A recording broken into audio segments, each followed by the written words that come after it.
Hey guys, I'm so glad that you're here because today we're kicking off a brand new series that I've been really excited to launch. It's called my monthly crochet project breakdown, where each month I'll be taking one beginner-friendly crochet project and walking you through it from start to finish. And I mean everything from the materials and why I chose them to different sizes that you could make, swatching together, modifications you can make to the project, and even how to figure out approximately how much yarn that you're going to need to make it, which is a question that a lot of people have for a lot of projects. We're going to build it together like a crochet along, but with a focus on helping you learn how to plan your own projects too. Now this month's project is an adorable and super wearable Granny Square top. It's made up of just 2 granny squares. That's it.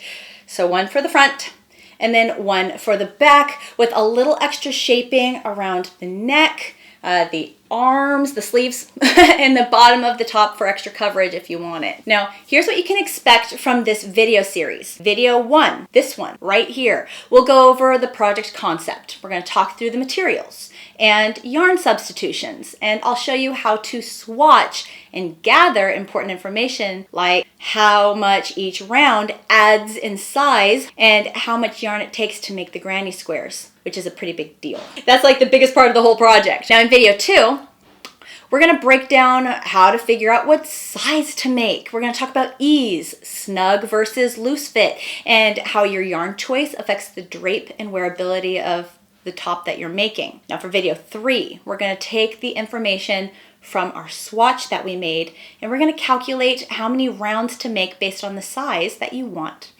to make, the size that you want to accomplish. And we're also going to estimate how much yarn you're going to need to make both granny squares, the front and the back. For video 4, we're going to go over modifications. Things like changing the sleeve, if you want to change the sleeve, or the length of the torso, if you want to change the neckline shaping, and how to adjust the top to fit your style. Video 5, we're going to cover how to join the 2 panels together, the best joining methods for wearables, and why I don't recommend a join-as-you-go method for this project in particular.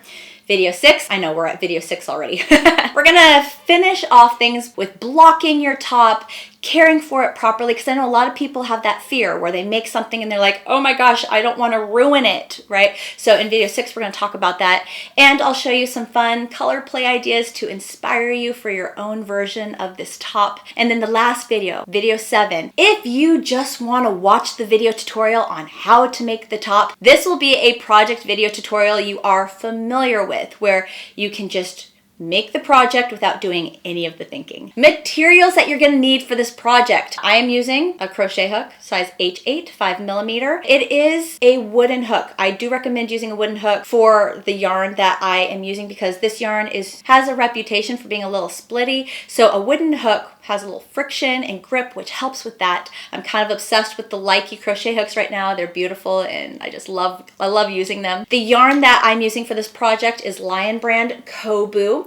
It's a size 3 weight cotton bamboo blend.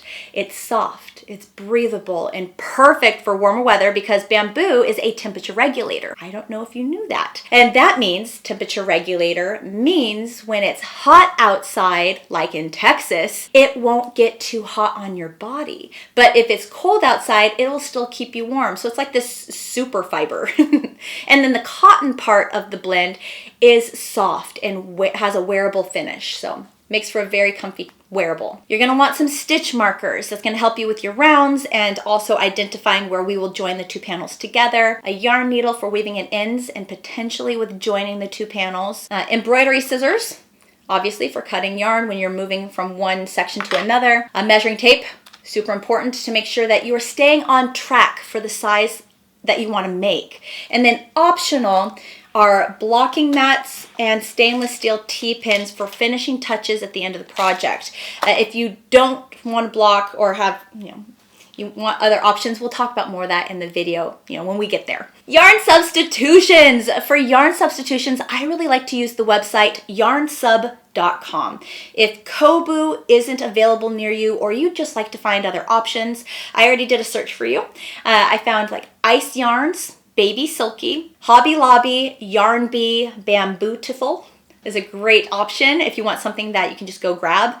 Lanes du Nord Baby Soft. I mean, I like me some Lanes du Nord, but I love you bougie yarn too. And then Michael's Loops and Threads Silky Soft Rayon from Bamboo. So again, if you just want to go to the store and grab something, all of these yarn options have a similar feel and drape to Coboo, and they're great alternatives. All right, now time for swatching and figuring it out. Now we're gonna make a swatch, but not just any swatch. We're gonna treat it like a little miniature experiment to get the information that we need for the Granny Square portion of the project. Use the exact same yarn and crochet hook that you're gonna use for your top. I like to start my granny squares with either a magic ring or the chain 2 method. They make for tighter centers and it looks really clean. After you make your magic ring or chain 2, then I want you to chain 3, and this is going to count as your first double crochet stitch.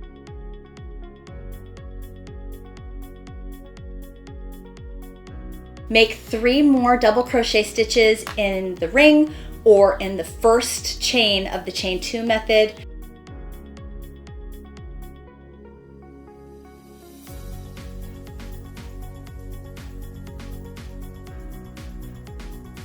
This is side 1. Next, I want you to chain 2 for the corner. That's corner 1. Then make 4 more double crochets in the ring or that first chain, and this is side 2.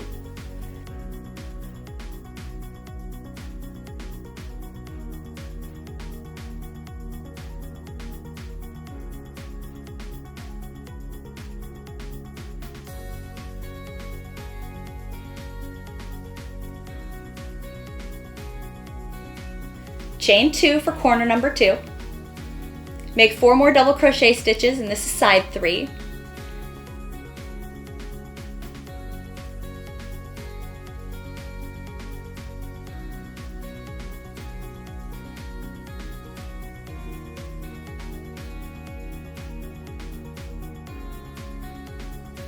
Chain 2, and this is going to be corner number 3.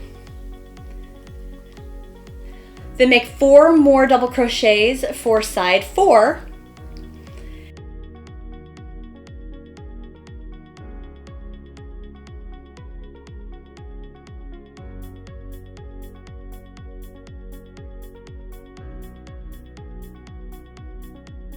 And then to close round 1, we're going to make 1 chain and then half double crochet into the 3rd chain of the beginning chain 3.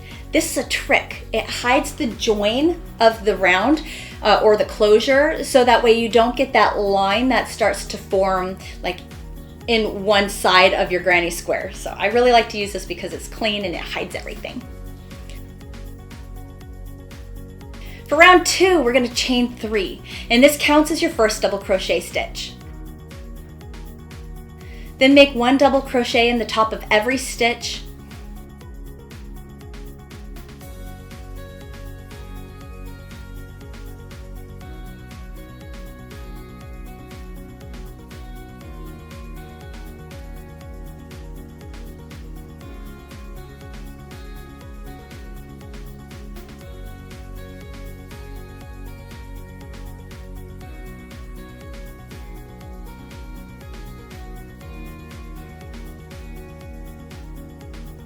And then in every corner, you're gonna make a double crochet, chain 2, double crochet. And that's it. Work this all the way around for round 2. Just make 1 double crochet in the top of every stitch, and then in every chain 2 corner, double crochet, chain 2, double crochet.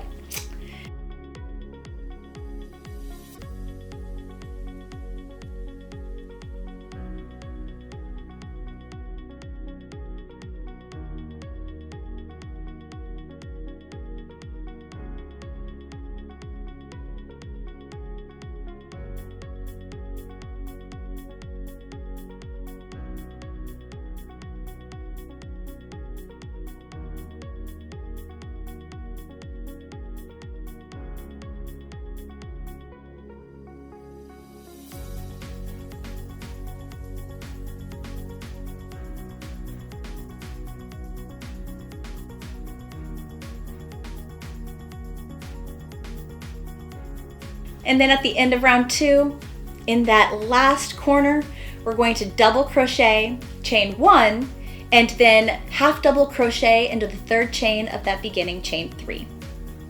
Boom. Awesome, right?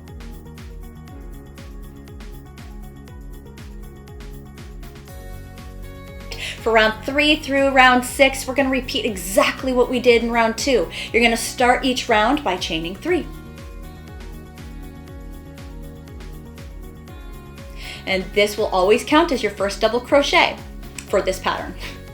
Then make 1 double crochet in the top of every stitch. And in every corner, every chain 2 corner, make a double crochet, chain 2, double crochet.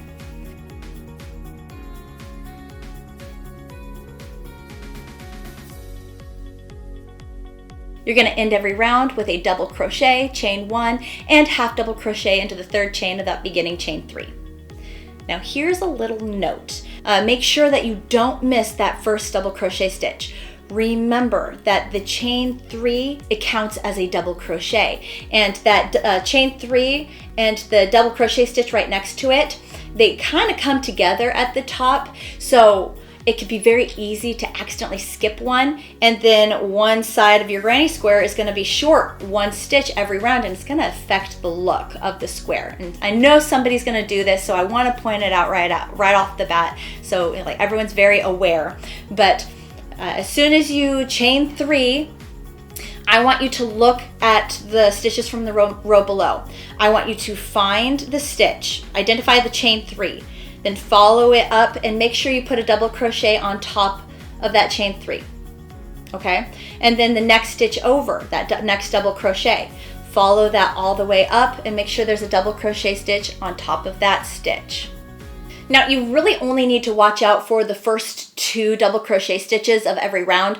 After that, every stitch is pretty easy peasy to identify, so just focus right there. Make a granny square with 6 full rounds using the same stitch that we'll be using for the top. As you work, make sure that you measure. Take that measuring tape out, okay? And measure the width of every round. How tall was round 2? How tall was round 3? Round 4, etc. Are your rounds measuring consistent? Do they grow evenly? Jot that down. It is very common as you go, your tension starts to loosen up and your stitches start to get looser or bigger or vice versa. And we don't want that. We want them to be consistent so that way our math is consistent. Our math is true. We want to make sure that the stitches are staying the same size. And then, last thing we're going to do, I know this part feels really weird, but we're going to frog the last 4 rounds of the swatch. At the end of each round, I want you to stop. Measure how much yarn was in the round that you just frogged before you undo anything for the next round. Write down how much yarn you used in round 6. So this many inches or this many centimeters. Then how much yarn you used in round 5. How much yarn you used in round 4. How much yarn you used in round 3. Now subtract each round from each other to see how much yarn you added per round.